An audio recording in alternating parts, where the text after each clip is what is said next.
انطلاق المواجهة من جانب فريق شبيبة القبائل اللي كنت نتحدث على أنه يعاني من عديد الغيابات. لا بأس نعاود نتحدث عنها. الحمري يغيب عن هذه المواجهة، بادا أيضا معاقب ويغيب عن هذه المواجهة، مسعودي أيضا بسبب العقوبة يغيب عن هذه المواجهة، بودبوز بسبب الإصابة يغيب عن هذه المواجهة، بلول أيضا غائب بسبب الإصابة، وبالعيد متواجد مع المنتخب الوطني. بينما هذه المحاولة من جانب فريق شبيبة القبائل، بينما الحكم كان تدخل قبل هذه اللقطة وأشار إلى وجود وضعية تسلل. مرغم يتولى تنفيذ هذه الكرة بالفعل، الرأسية القائمة الثاني لكن إلى الركنية.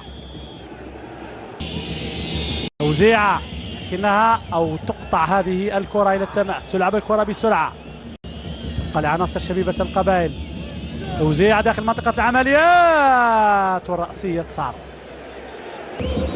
بينما خطيرة هذه الكرة، شعال تبقى الخطورة قائمة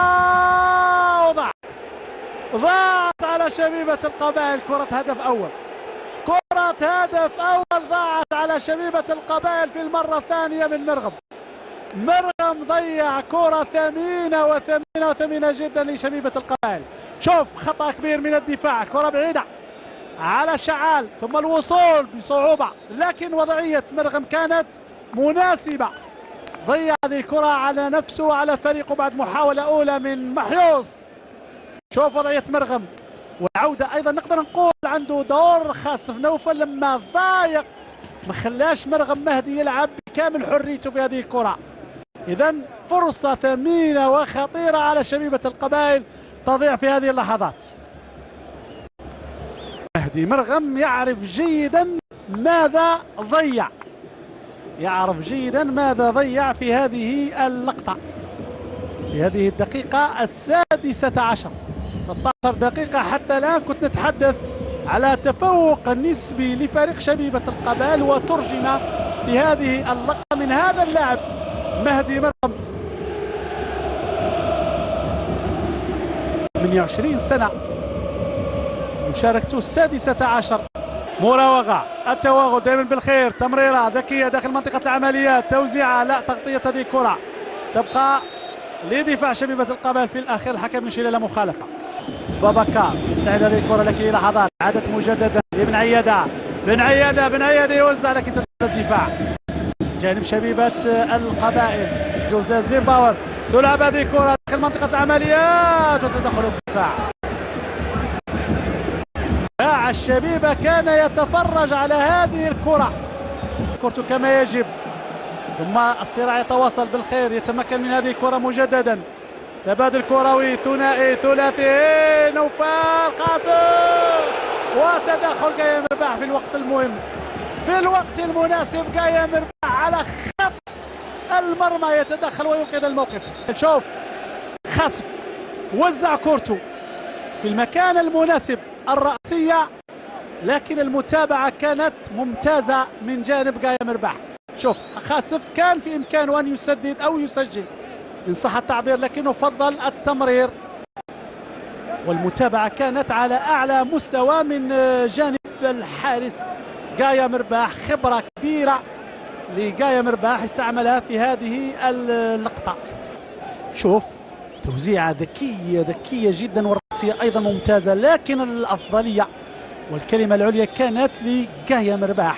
بن عيادة على يمينه، مزياني فضل التوزيع، مرت من أمام الجميع وبن غيط ضاعت عليه الكرة، حيث أنه لم يتمكن من الترويض الحسن للكرة بالنتائج الإيجابية. بينما هذه الكرة على خط منطقة العملية، تمريرة ذكية لكن المتابعة كانت من هذا نقدر نقول الذكي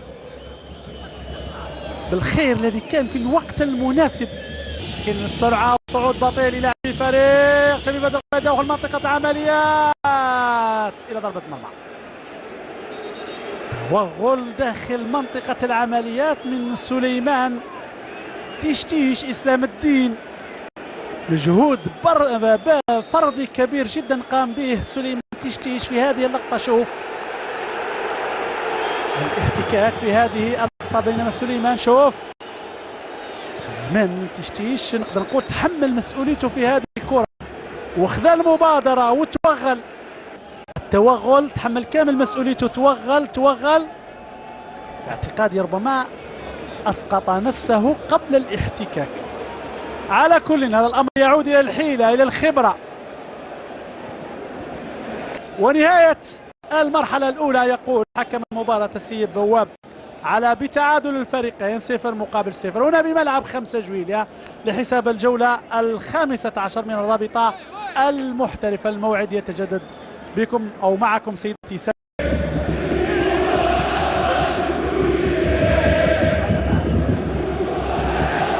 الخير. حمودة، بن غيد أو بن حمودة الآن، بن حمودة في هذه الكرة، بن حمودة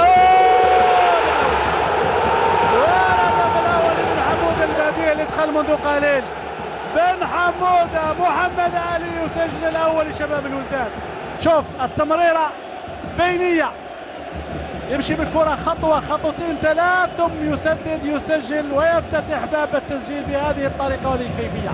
هدف دون مقابل لفريق شباب الوزداد أمام شبيبة القبائل بواسطة التونسي بن حمودة.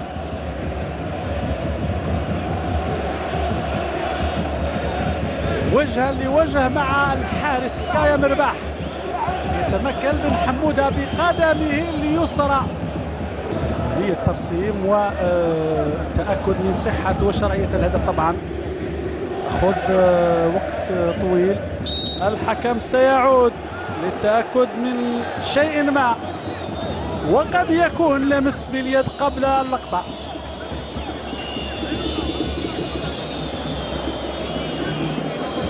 الحكم بواب على شوف ما يتم وما يقترح عليه من غرفة الفار نذكر فيها الحكم الدولي بخالفة نبيل بمساعدة ورد بن سلامة ياسين هنا في هذه اللقطة. هنا هذه اللقطة اللي كنت نتحدث عليها، ما فيه لمس باليد من جانب كداد. لحسن حظه انه اعتقد انه ضرب الكرة باليد كان خارج منطقة العمليات. على كل الحكم سيتأكد ويصدر القرار اللازم.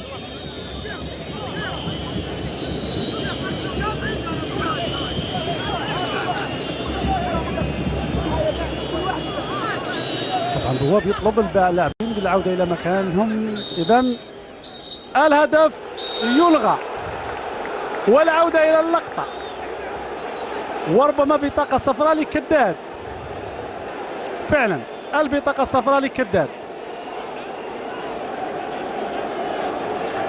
كداد شعيب إذن ينذر بعد هذه اللقطة وضرب الكرة باليد. مزيان تمريرة ضاعت على بن حمودة بعد ما كانت من خاسف. بن حمودة كان في وضعية مناسبة لكن ربما ما توقعش وصول الكرة. شوف تسديدته كانت أقوى من اللازم. ذكية هذه التمريرة من مزيان إلى خاسف إلى بن حمودة. بن حمودة على مرتين شكل خطورة كبيرة لكن تمريرته خاطئة ضايعة مباشرة لعناصر شبيبة القبائل. رغم سلسلة من المراوغات ضاعت هذه الكرة، كرة الهدف الأول ربما كرة خطيرة تبقى الخطورة قائمة بصعوبة. الحارس كايا مرباح من أمام بن حمودة، خطير جدا هذا اللاعب بن حمودة. كل ما كانت الخطورة في الخط الأمامي كان بن حمودة موجود. تلعب هذه الركنية دائما لفريق شباب الوزداد. التوغل على الجهة اليسرى، التوزيع ثم يبعد هذه الكرة لكن يفضل أن يتركها لكايا مرباح. توزيعة داخل منطقة العمليات، التسديد من بعيد وضاعت هذه الكرة. ضاعت هذه الكرة على مزيان وضع نفسه في المكان المناسب، سدد بقوة لكن كايا مرباح تألق في هذه اللقطة. شوف وضع نفسه في المكان المناسب، تسديدة قوية بقدمه اليمنى لكن كايا مرباح تابع هذه الكرة كما يجب. شوف حتى بن حمودة وراء هذه التمريرة ثم بن غيد مزيان يضع نفسه في المكان المناسب، يسدد. قايم رباح كانت له الكلمة العليا في هذه اللقطة، وساهم في إبقاء النتيجة على حالها 0-0.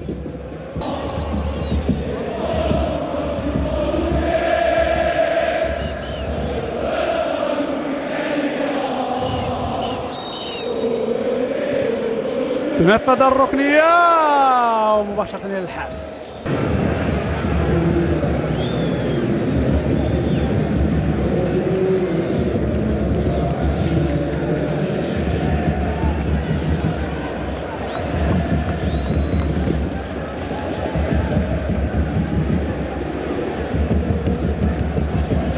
بن عطية أسامة يأخذ مكانه، كان مرغم مهدي.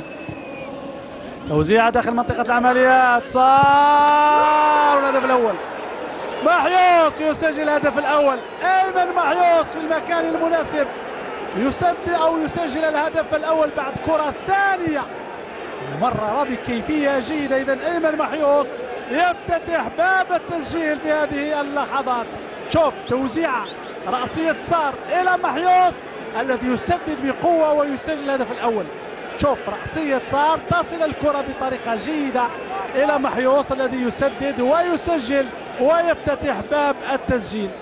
شوف وصلت الكرة لأيمن محيوس، تعامل معها بذكاء ودقة وخبرة بعد هذه الكرة الرأسية الخلفية من صار. إذن محيوس يسجل الهدف الأول في المباراة بهذه الطريقة وهذه الكيفية.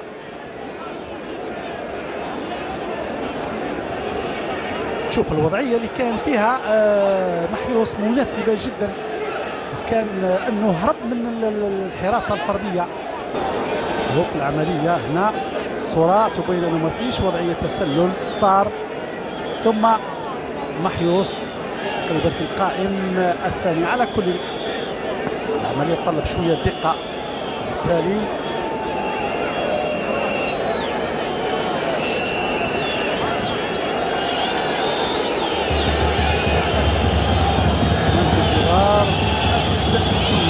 والتأكد من هذه الكرة وهذه اللقطة التي تأخذ الوقت. إذن الهدف شرعي وقانوني. من هناك دائما شبيبة القبائل تبادل كروي. صار تقطع منه هذه الكرة، تعود مجددا لمحيوس. محيوس على الجهة اليمنى، ذكية ذكية ذكية هذه الكرة، ضاعت كرة الهدف الثاني من خريب.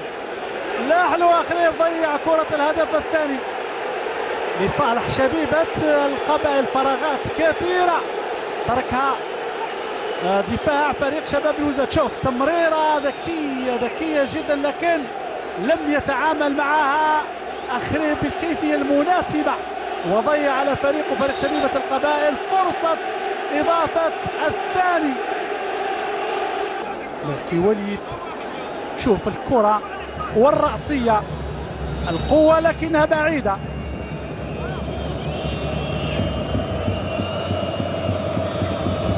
بعيدة رغم أن المرمى نقدر نقول كان شاغرا. خسف إذا نفذها بقدمه اليسرى ستكون مباشرة إلى المرمى. كين بطريقة أخرى، ثم تسديدة من الملالي بقوة. حارس قايم رباح في المكان المناسب. العلامة الكاملة للحارس. شوف التدخل في هذه اللقطة. قلالش عبد الحق، عملية منظمة دقيقة داخل الإطار. المتابعة والامتياز كان لقايم رباح الذي أنقذ الموقف. كرة الأمامية، بن عيادة طويلة أمامية، خروج قايم رباح يتألق في هذه الكرة. خروج في وقت مناسب ومهم بالطريقة الأمثل. قد تكون هذه الكرة الأخيرة في هذه المباراة، فعلا هي آخر كرة في هذه المباراة، وفوزنا بملعب 5 جويلية لفريق شبيبة القبائل على شباب بلوزداد هنا بملعب 5 جويلية بهدف مقابل 0. حمل التوقيع أيمن محيوس في الدقيقة 50 في هذه المباراة، أو في الدقيقة 70 أقول من المرحلة الثانية في هذه